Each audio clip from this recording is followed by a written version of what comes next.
Assalamualaikum warahmatullahi wabarakatuh. Ketemu lagi di channel Ovin Punya.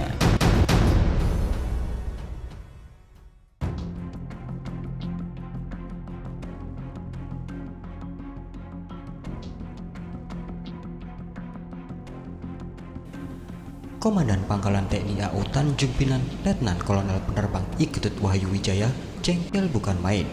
Ia mendapat laporan dari petugas pengendali lalu lintas udara Air Traffic Control Bandara Tanjung Pinang, Kepulauan Riau, bahwa Singapura menghubungi mereka dan melayangkan protes.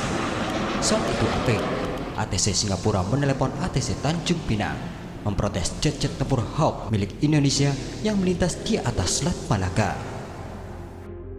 Pesawat-pesawat Hawk tersebut dikerahkan TNI AU untuk menggelar operasi pengamanan di alur laut Kepulauan Indonesia yang meliputi rute laut Cina Selatan, Selat Karimata, Laut Jawa, dan Selat Sunda.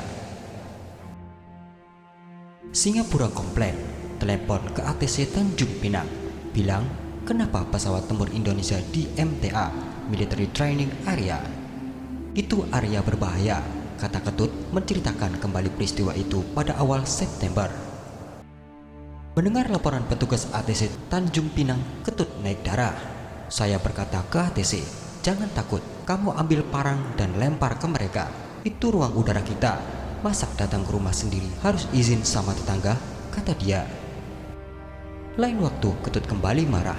Jet-jet tempur Singapura terlihat asik berlatih di utara Pulau Bintan. Menurut Singapura, lagi-lagi mereka berlatih di area latihan militer, yakni zona udara Indonesia yang dapat digunakan Singapura untuk berlatih.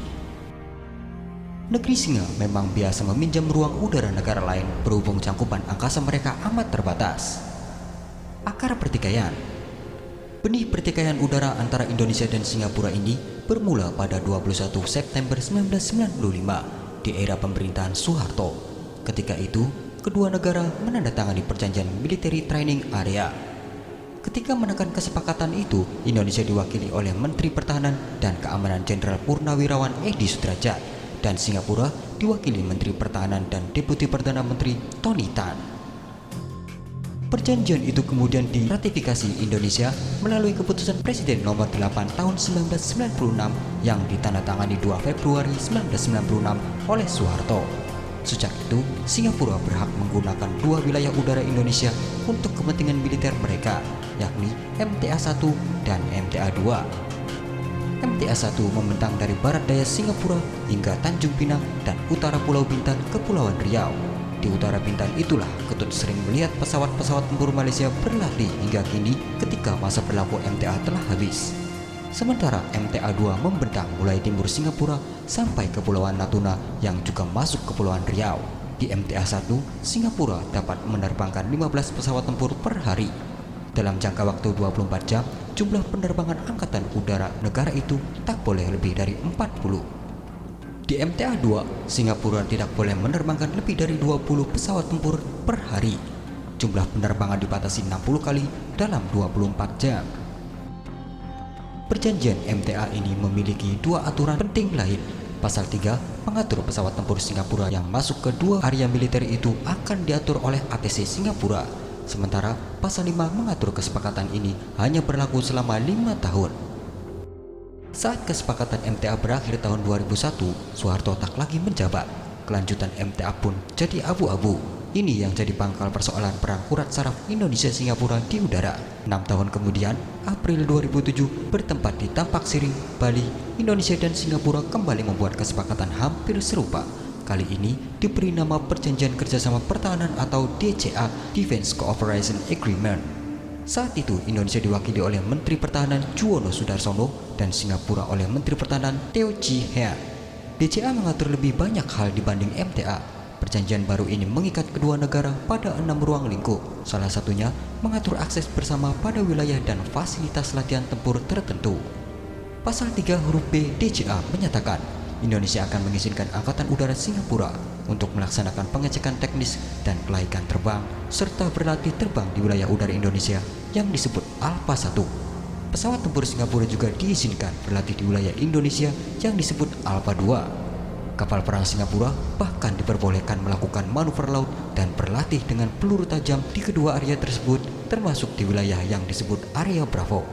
Selain itu, Angkatan Laut Singapura diizinkan melakukan latihan tembak dengan peluru kendali sebanyak 4 kali dalam setahun di Area Bravo. Semua itu dapat dilakukan Singapura jika telah mendapat persetujuan Tentara Nasional Indonesia. Ratifikasi tertunda. 4 bulan usai pertemuan pemerintah RI dan Singapura soal TCA ini, mantan Kepala Staf Angkatan Udara Marskal Purnawirawan Cepi Hakim mengemukakan kekhawatirannya. Ia mengungkit kerugian Indonesia ketika MTA diterapkan. Menurut Cepi, MTA saja kerap mengganggu penerbangan domestik RI, sebab wilayah udara yang mestinya dapat dilintasi pesawat-pesawat Indonesia jadi digunakan Singapura untuk berlatih militer. Akibatnya pesawat sipil harus mencari jalan memutar lebih jauh. Kerugian dirasakan akan lebih banyak jika DCA diratifikasi Indonesia.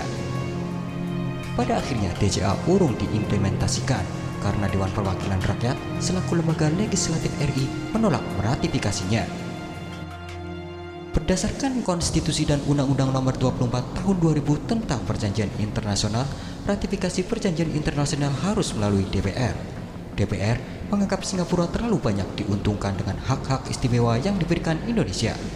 Lembaga itu misalnya menyoroti pasal 13 angka 2 pada perjanjian itu yang mengatur masa berlaku DCA selama 25 tahun. Selain itu, kedua negara baru dapat meninjau ulang DCA pada tahun ke-13. Ini dinilai DPR terlalu lama. Namun, Komisi 1 periode ini kini sedang membuka kembali DCA. Bola memang di DPR. Pemerintah ingin perjanjian ini diratifikasi. Kami sekarang pelajari lagi, kata Wakil Ketua Komisi 1 saat itu Tantowi Yahya.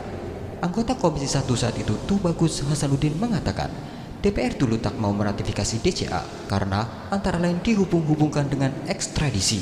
DPR ketika itu tak yakin Singapura mau memulangkan buron RI yang kabur ke sana, termasuk mengembalikan aset RI yang dibawa lari ke negeri Singa.